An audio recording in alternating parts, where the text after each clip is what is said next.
नमस्कार, स्वातीस किचनमध्ये आपलं मनापासून स्वागत आहे। आज आपण पालकचं पिठलं कसं करायचं ते पाहणार आहोत।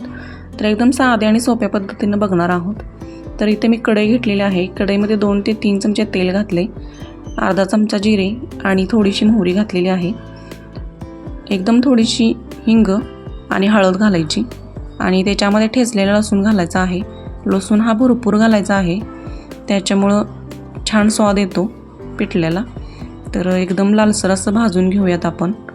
आणि पालक मी स्वच्छ धुवून निवडून चिरून घेतलेला आहे, तो आपण याच्यामध्ये 1 मिनिटासाठी परतायचा आहे तेलामध्ये।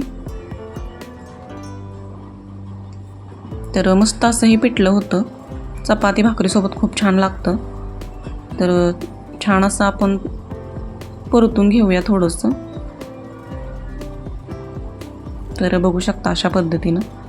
आता थोडंसं मीठ घालूया चवीनुसार आणि परत आणि एकदा थोडंसं परतून घेऊयात।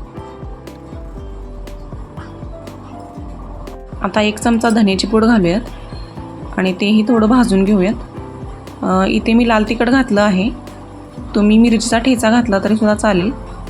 तर 1 चमचाभर मी लाल तिखट घातले आणि 1 ग्लास पाणी ओतलेलं आहे। तर पाण्याला उकळी आली की आपण चण्याचं पीठ घालणार आहोत। तर बेसन पीठ मी चाळून घेतलेलं आहे, 1 वाटीभर आहे। तर छान असं फेटून घेऊयात आपण त्याच्यामध्ये घालून। तर हे चण्याचं पीठ एकदम घातलं तर गुठळ्या होणार नाहीत। तर बघू शकता छान असं मिक्स करून घेऊयात।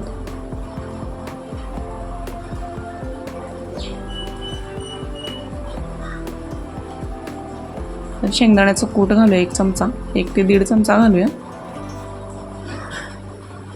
मिक्स करून घेऊयात। तर आता हे मिक्स करून थोडंसं शिजवून घेऊयात। तर ह्याच्यामध्ये 1 बाजूनी पाणी ओतायचं आहे, 1 2 ते 3 चमचे पाणी ओतलेलं आहे, बघू शकता। पाणी ओतल्यामुळे पिठलं छान शिजतं। तर बघू शकता 1 2 3 मिनटं झालेली आहेत, पिठलं शिजलेलं आहे खूप छान।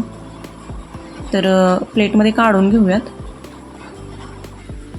तर भाकरी चपातीसोबत किंवा शिळ्या भाकरीसोबत खूप छान लागतं, किंवा तुम्ही कुठे प्रवासालाही चालला असेल किंवा शेतामध्ये चालला असेल तर भाकरीवरती बांधून न्यायसाठी मस्त असं हे पिठलं होतं।